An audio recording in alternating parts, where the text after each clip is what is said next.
राम राम भावांनो, कशा आहात मंडळी. तर मंडळी, आज खूप दिवसानंतर एक दादानं कमेंट केला. त्या दादाचे नाव आहेत रत्नाकर. त्या दादानं एक बहुत बड्या कमेंट केला आणि ते कमेंट म्हणजे मला पर्सनली एवढे आवडले की मी सांगू पण शकत नाही. कारण त्या दादानं खरोखरच माझ्या व्हिडिओला इंटरेस्ट घेऊन त्या दादानं कमेंट केला. तर कमेंट काय आहे ते आपण सांगू. तर या दादानं, रत्नाकर दादानं माझे पूर्णपणे फुल व्हिडिओ बघितला, प्रत्येक व्हिडिओला कमेंट केला आणि प्रत्येक व्हिडिओमध्ये काही नाही काही सांगण्याचा प्रयत्न केला, काही विचारण्याचा प्रयत्न केला. पण एका व्हिडिओमध्ये दादानं पूर्णपणे विचारण्याचा प्रयत्न केला.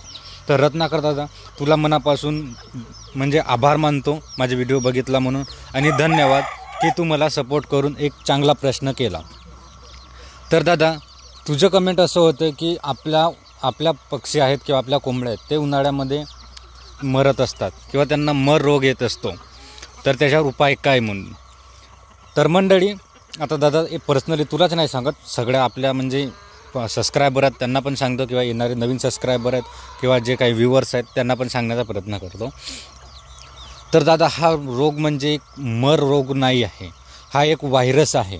त्याला आपण खेड्यामध्ये मरी म्हणून ओळखल्या जाते, आणि काही जे आपले सुशिक्षित लोक आहेत ते राणीखेत म्हणून ओळखल्या जातात.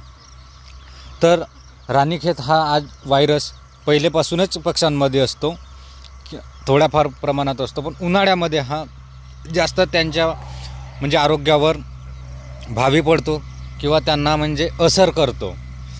तर हा राणीखेत जो व्हायरस आहे किंवा मर हा व्हायरस आहे, याच्यावर कोणतंही असं म्हणजे एक उपाय नाहीच आहे. त्याला आणखी त्याला आपण मानमोडी पण म्हणतो. मानमोडी हा आजार असा असतो की त्यांची अशी मान गोल गोल फिरवून पडून जातात आणि मरून जातात. त्यांवर काहीही उपाय नसते दादा. आणि मित्रांनो, त्यांवर काहीही उपाय नाही. जे एवढे यूट्यूबर सांगतात किंवा कोणी डॉक्टर लोक सांगतात, हे सांगण्याचा प्रयत्न करतात, तो एक असर करतो, पण त्यांच्या मुळीच आजारावर काही उपाय नाही आहे. तर मित्रांनो, तुम्ही जरी कोंबडी पालनामध्ये नवीन असाल किंवा म्हणजे विजेक्शन दिला असाल त्यांना, तर त्यांच्यासाठी तुम्हाला R2B नावाचे एक म्हणजे वॅक्सिन येतो. तो प्रत्येक पक्ष्यांना तुम्ही देऊ शकता. छोट्या पक्ष्यांना पण देऊ शकता, मोठ्या पक्ष्यांना पण देऊ शकता. आणि मर आजार आहे हा छोट्याच पक्ष्यांवर येतो किंवा मोठ्याच पक्ष्यांवर येतो. त्यांची वय किती पण असो, किती पण दिवसाचे असो, त्यांना मर आजार हा होत असतो. तर तुम्हाला जरी इंजेक्शन देता येत असेल तर तुम्ही R2B नावाची एक वॅक्सिन आहे ती देऊ शकता. पण त्याची पण काही दक्षता आहेत. ती जेव्हा तुम्ही मेडिकलमधून घेऊन याल तेव्हा तो फ्रीजरमधून काढतो किंवा फ्रीजमधून काढतो. तशाच हालतमध्ये तुम्ही त्यांना घेऊन येऊ शकता. तुम्ही लागेल तर कुठून ॲडजस्ट होत असेल किंवा मित्राकडून मिळत असेल, कोणी ओळखीचे डॉक्टर असतील त्यांची भेट घेऊन एक छोटा मिनी फ्रीजर म्हणून घेऊ शकता. त्याच्यामध्ये तुम्ही वापरू शकता ती. तर ती काळजीची आहे, त्यांना विचारू शकता तुम्ही. ज्यांच्याकडून तुम्ही R2Bची वॅक्सिन आणणार त्यांना विचारून घेऊ शकता. तर मेन सांगण्याचं कारण म्हणजे असं आहे की R2B नावाची एक तुम्ही वॅक्सिन देऊ शकता. आणि तुम्हाला वाटत असेल की बाबा आपण इंजेक्शन द्यायचं कसं ते समजत नसेल, तर लासोटा नावाची एक वॅक्सिनच येते, ती तुम्ही पाण्यावाटे देऊ शकता. पण पाण्यावाटे दिल्या तर त्यांना खाल्लं म्हणून कसं माहीत होईल. तर त्यांना एक खळं असतो, आपण त्याला गडीसाखर म्हणतो, तशा टाईप असतो, तुरटी असते त्याचा टाईप असते, पण ती पाण्यात मिसळल्यानंतर निळं पाणी होत असते. आता मी यूज तर केलं नाही त्याला, पण ते काही असं वेगळं नसते, एक साखरेप्रमाणेच असते. ती तुम्ही पाण्यात मिसळल्यानंतर पाणी हा निळं होत असतो, आणि निळं झाल्यानंतर त्या भांड्यामधले किंवा ड्रिंकरमधलं ज्या पक्ष्यानं पाणी पिला ती पक्ष्यांची चोच आहे ना ही निळी होत असते. याचे फायदे एकच की तुम्हाला माहिती होऊन जाते की कोणकोणत्या पक्ष्यानं आपलं वॅक्सिन पिले आहे. तर आपण आता तारीख तर नाही सांगू शकत मी तुम्हाला, पण समजून घ्या, तुम्ही 1 तारखेला जरी लासोटाचं पाणी पक्ष्यांना दिलं तर तुम्ही पुढच्या 1 तारखेला पण देऊ शकता. त्याचं कारण म्हणजे कसं आहे, कुणी पिते, कुणी फक्त तोंड लावते आणि मग पितच नाही. त्यांच्या पोटामध्ये वॅक्सिन गेलेली नसते, पण गेलेली पाहिजेत. म्हणून तुम्ही 2दा त्यांना उन्हाळ्यामध्ये देण्याचा प्रयत्न करा. पहिली वॅक्सिन शक्यतो फेब्रुवारीमध्ये तुम्ही देण्यास सुरुवात करा. त्याचं कारण म्हणजे प्रत्येक इकडचे वातावरण चेंज होत आहे. फेब्रुवारीपासूनच कडक उन्हाळा चालू नाही होत, पण उन्हाळा चालू होत असते. तर तुम्ही फेब्रुवारीमध्येच देण्यास सुरुवात करा. त्याचं कारण म्हणजे तुमच्या कोंबड्यांना किंवा पक्ष्यांना लवकर असर करेल आणि चांगलं होईल. आणि सांगण्याचं कारण म्हणजे त्यांना तुम्ही एक औषध तुम्हाला सांगिततो, ते कोणी देतात कोणी नाही देत ते वेगळी गोष्ट आहे. मल्टीस्टार नावाचे एक मल्टीविटॅमिन येते, ती पण तुम्ही देत जा बघा.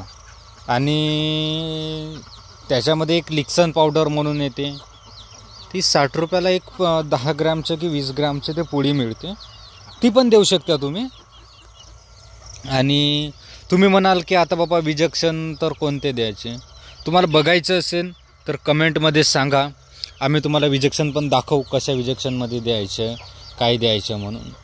आणि हिवाळ्यामध्ये त्यांना एक तुम्ही उपाय करू शकता, ते असं कंपल्सरी तर नाहीच माझ्या मते, पण मी देत असतो.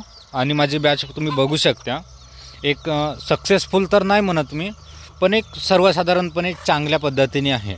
आजपर्यंत मी जसं आता 1 ऑगस्टला आपल्या फॉर्मवर मी पक्षी टाकले होते, त्याच्यानंतर आज एक पण पक्षी नाही माझा दगावला आहे. फक्त माझ्या गलतीने काही पक्षी दगावले.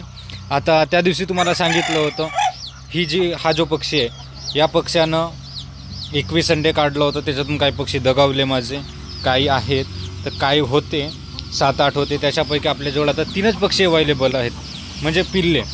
त्याचं कारण म्हणजे असं की माझ्या पोल्ट्री सेटमध्ये जे कंपाऊंड तयार केली, हे बघा, ही कंपाऊंड तयार केल्यानंतर आपल्या इकडे म्हणजे एक केबल गेलं होतं, इंटरनेटचे केबल म्हणून. तुम्ही बघू शकता, हा बघा इंटरनेटचे केबल. इथं आहे ना एक शिखरा नावाचा पक्षी असते आमच्या इकडे, शिखरा नावाचा पक्षी आहे आणि घार म्हणून आहे. ती या तारावर बसली असतात आणि दुपारच्या टाईमला किंवा खाली मोकळा वातावरण बघून ते माझे पक्षी घेऊन जात आहेत, म्हणून ते पक्षी कमी झाले. आणि ती तर जाऊ द्या. हां, आता एक म्हणजे माझा व्हिडिओ बघितला, माझ्या गावच्याच व्यक्ती आहे, त्या गावच्या व्यक्तीनं मला व्हिडिओ बघितल्यानंतर म्हटलं की काय पण सांगते यार, म्हणते त्यांच्या पिकाखाली मावत नाही म्हणते तेवढे पक्षी, म्हणते तुम्ही काही 4 पक्ष्याचे किंवा 3 पक्ष्यांचे पिल्ले मिळून तुम्ही एक सांगता म्हणते. तर मी एक कोंबडी मांडली होती, पण त्या व्यक्तीनं सांगायच्या पहिलेच मी एक कोंबडी मांडली होती, त्याच्यामध्ये मी 11 अंडे टाकले होते. तुम्ही बघू शकता, आजच त्या कोंबडीने अंडे काढले. ही बघा कोंबडी, आजच पिल्ले काढले. त्याच्यामधून एकच अंडा म्हणजे खराब झाला होतो. आता ती नॅचरलच गोष्ट आहे खराब होणे. आता तुम्हाला दाखवतो, थांबा.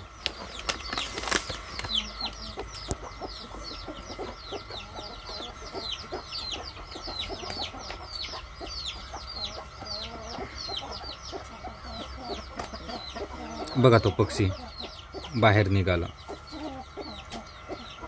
छोटे छोटे पिल्ले आहेत. हिने बरोबर 10 अंडे फोडले 11 पैकी. असं म्हणजे खोटं बोलून व्यवहार करण्यापेक्षा खरोखर सांगून नफा कमी मिळवलं तर चांगलं आहे. तर मित्रांनो, जसं रत्नाकर दादांनी कमेंट करून मला एक प्रश्न विचारलं, तर मी त्यांना सांगण्याचा प्रयत्न केला. आवडलं असेल तर लाईक करा, आणि नसेल आवडले तर कमेंटमध्ये कळवून द्या की तुमचे इथे चुकले म्हणून. डिसलाईक तर नको करा, कारण म्हणजे मी तुम्हाला सांगण्याचा प्रयत्न करतो. मी स्वतः यूज करत असलेल्या गोष्टी मी तुम्हाला सांगत आहो.